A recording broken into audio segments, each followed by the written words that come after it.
Okay, magandang umaga po muli sa lahat na sumusubaybay sa programang Araw-Araw na Pagpapala.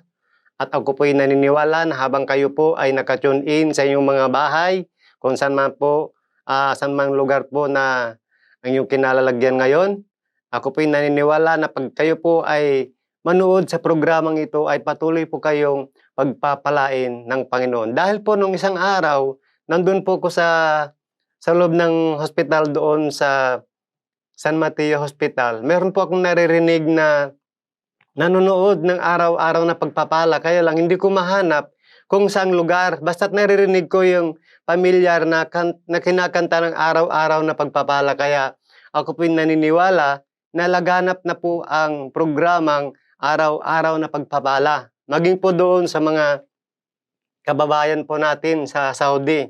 Nanonood din daw po sila ng araw-araw na pagpapala at sila po ay nabibless. Kaya assalamualaikum mga sadik ko dyan, mga kababayan. Ibig sabihin po ng sadik ay kaibigan sa Pilipinong salita. Yung sadik sa Arabic ay kaibigan. Kaya syukuran mga habibi sa patuloy niyong pakikinig at pagsusubaybay ng programang araw-araw na pagpapala. So, ang ating pong pag-uusapan, bago po tayo magpatuloy, tayo po muna ng lahat ay manalangin.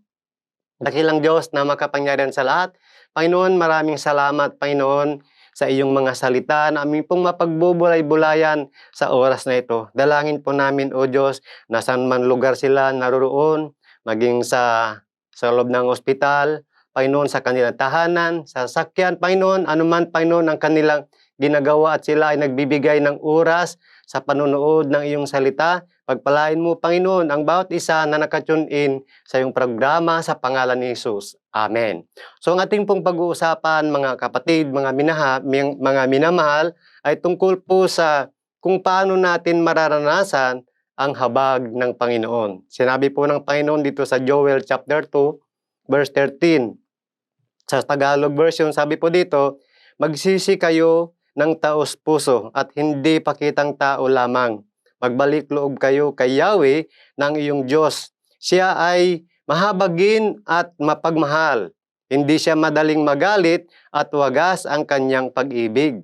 Lagi siyang handang magpatawad at hindi nagpaparusa sa mga nagsisisi. So sabi po dito ng Panginoon, para daw po maranasan natin yung pagmamahal at habag ng Diyos, siya po ay nananawagan. Una, tayo daw po ay magsisi ng taos-puso. Ibig sabihin ng pagsisisi ng taos-puso, sabi nga, nakikita kasi ng Lord na pag tayo inanalangin, hindi niya tinitignan yung panlabas nating kaanyuan, kundi tinitignan niya yung puso natin kung taos-puso tayong nagsisisi sa Panginoon. Pangalawa, sabi dito, para maramdaman po natin yung habag ng Panginoon, yung kanyang panawagan, magbalik loob tayo kay Yahweh ng ating Panginoon. Yung pagbabalik loob natin sa Panginoon. Ang ibig sabihin ng pagbabalik loob natin sa Panginoon, yung pagbabago ng ating buhay. Kung ano po yung nakaraan po natin, kung ano po yung mga nasalimuot nating buhay, dapat po meron tayong gagawin. Dapat i-break na po natin yon. Dahil sabi po dito na tayo na po ay magbalik loob na sa Panginoon. Kailangan, pagsawaan na po natin, sabihin natin kay Satanas, Satanas, ayaw ko na sa iyo. Mga tipong ganun ba? Wagyan po natin ng dating. So, ang pangatlo na panawagan po ng Panginoon para maramdaman po natin yung kanyang habag, siya po, sabi niya, siya ay mahabagin at mapagmahal. Yan. Ano bang ibig sabihin ng mapagmahal? Kapag tayo po ay lalapit sa Panginoon, hingi tayo ng kapatawaran ng taos-puso natin, ang kamay ng Diyos ay hindi maikli upang tayo po ay yakapin. Amen po ba? At pag tayo po ay niyakap ng Panginoon, ay may kasamang kagalingan po yan dahil ang kamay ng Diyos ay anointed yan. Kapag tayo po ay niyakap ng Panginoon, gagawin niya po tayong isang bagong nilalang.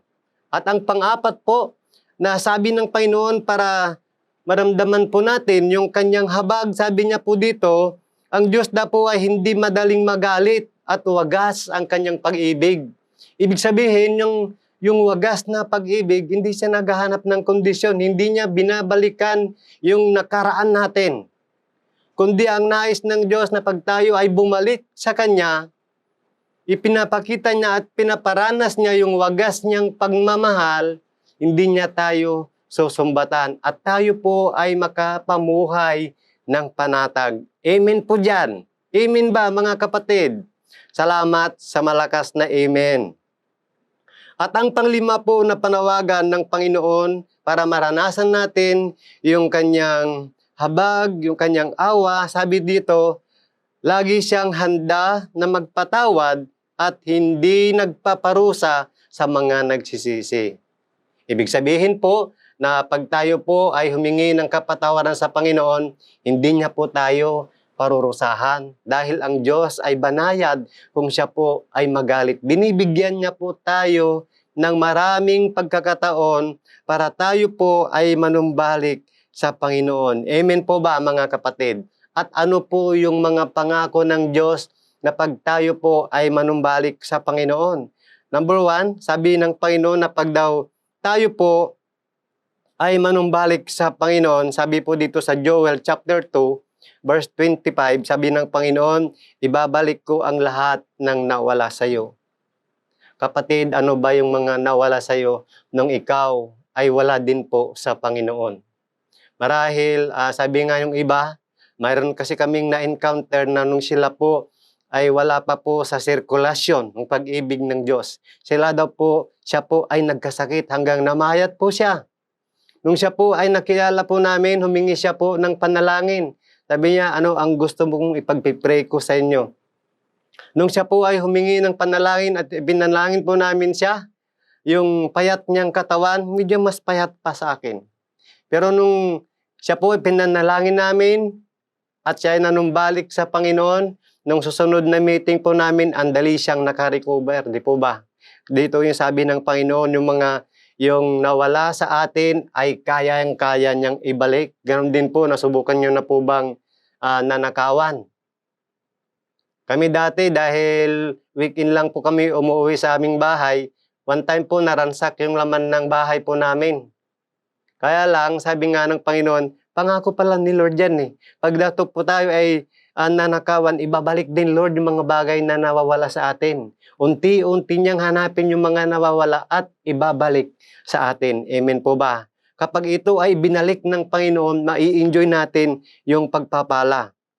At ang pangalawa po, sabi po dito, na pangako ng Panginoon na pag tayo po ay manumbalik po sa Kanya, sabi niya, bibigyan niya tayo ng katatagan at alalayan tayo sa lahat ng ating gagawin.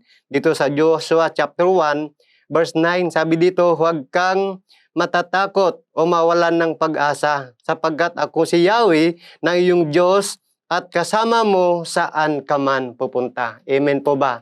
Kapag kasama mo ang Panginoon, kapatid, mayroon kang kapanatagan. Kapag kasama mo ang Panginoon, kapatid, lagi niyang inaalalayan. Hahawak ka niya sa balikat para hindi ka mapahamak. Kapag kasama po natin ang Panginoon, lahat daw ng ating gagawin, tayo po ay magtatagumpay. At higit sa lahat na pag tayo po ay manumbalik sa Panginoon, ang pang-apat na ating mararanasan, ito po yung protection niya. Sabi doon sa Exodus chapter 14, verse 14, sabi doon, I will fight for you. You need to be still. Amen po ba?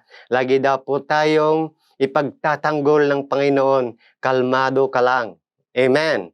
So, mayroon pa akong short testimony. Nung ako po ay nagde-desire na magpunta sa abroad, sa Saudi, nung palapag na po kami doon sa Riyadh, sabi po ng stewardess, ibaba nyo na po lahat ng mga gamit tungkol sa religious party. Sabi doon, dahil mahigpit ang patakaran dito. Sabi doon sa airport. Pag mayroon makitaan po namin kayo ng anumang ori ng religious, mayroon kayo, pababalikin nila kayo sa Pilipinas.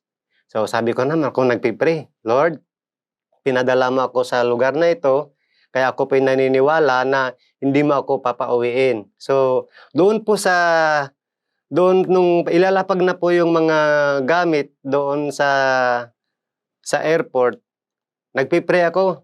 Nung dumating po yung mahabang pila, parang mahigpit yung pinilahan ko. Bumalik ako, punta ako sa poste, nag-pray ko, Lord, bigyan mo naman ako ng mabait na Arabo kung saan ako pipila.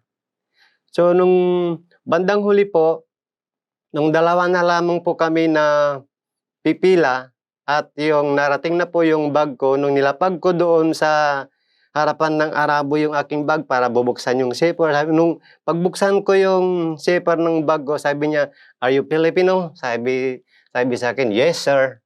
Nung bubuksan ko po yung bag, sabi ng Arabo, "Okay, kalas." Ba, marunong palang mag-Tagalog to, sabi ko. Nung bubuksan, nakalahati na, "Kalas, kalas." Akala ko, bilisan kong kalasin. Binilisan kong buksan yung bag. Sabi ng nakakaintindi doon, "Kabayan, tapos na daw yung bag mo." Biro mo, sa mahigit 500 kami na pasaheros doon na nag-check ng bag. Yung chineck up yung bag namin, sa mahigit 500 kaming pasaheros na nandoon, yung bag ko lang ang hindi nabuksan. O, di ba? Praise the Lord. Kaya sabi nga ng Panginoon, mayroon tayong protection pag tayo po ay manumbalik sa Panginoon. At higit sa lahat, sabi nga, mai-enjoy natin yung mga biyaya nating natatanggap. So sabi po doon, nung sila po ay nagkakagulo na, "Kabayan, ano bang sekreto mo? Bakit sa dinami-dami natin, yung bag mo lang ang hindi nabuksan?" Ang sekreto ko ay panalangin. Amen po ba? Na pag sinabi ng Panginoon na ikaw ay kanyang iingatan, sa confident ka lang. Kaya by the grace of God, sa dinami-dami po namin na pasaheros, yung bag ko lang ang hindi nabuksan. Yun, ganun po kumilos ang Diyos. Kaya sa umaga pong ito, ako po'y naniniwala na mayroon po tayong natututunan sa bawat isa na nagbibigay ng araw-araw na pagpapala. Maraming salamat po, mga kapatid. At bago po tayo magsara, tayo po muna ay manalangin. Ano ba yung gusto mong kahilingan, kapatid? Sabi po ng Panginoon, di ba, pag tayo po ay muling babalik sa Kanya ng taos-puso, sabi niya, tayo po ay patatawarin ng Panginoon. Ang Diyos ay hindi daw po madaling magalit. At ang sabi ng Panginoon, pag tayo po ay manumbalik sa Kanya, tayo po ay Kanyang yayakapin. At ang Panginoon daw po, pag tayo po ay babalik sa Panginoon, sabi niya, hindi niya po tayo huhusgahan. Kaya sa umaga pong ito, mga kapatid, kung meron tayong kahilingan sa Panginoon, pwede niyo po ba akong sabayan sa panalangin? Bago po natin makamtan nga po yung pagpapala ng Panginoon, kailangan daw po magkaroon tayo ng tamang relasyon sa Panginoon para tayo po ay magkaroon ng kapanatagan. Yun yung number 1, yung tamang relasyon natin sa Panginoon. Dahil sabi niya, sa John chapter 1 verse 12, lahat ng sumasampalataya sa Panginoon ay binibigyan niya ng karapatan maging anak ng Diyos. Gusto mo bang maranasan yon, kapatid? So, ako po naniniwala na sa oras na ito ay handang-handa ka na magkaroon ng panibagong relasyon sa Panginoon. Pwede po bang sumunod sa maikling panalangin natin gagawin sa oras na ito? Sabihin po natin, dakilang Diyos na makapangyarihan sa lahat, ako po'y lumalapit sa iyo at humihingi po ng kapatawaran. Panginoon, patawarin mo ako sa lahat ng nagawa kong kasalanan. At binubuksan ko po ang pintuan ng aking puso, tinatanggap kita, Panginoon, tagapagligtas ng aking buhay. Sa pangalan ni Jesus, Amen. Kapatid, pag ginawa mo yon ng taos-puso mo, sabi ng Panginoon sa Acts 16:31, lahat ng sumasampalataya sa Panginoon, ang buong sambahayan ay maliligtas. So maraming salamat po. Hanggang sa muli. God bless you all.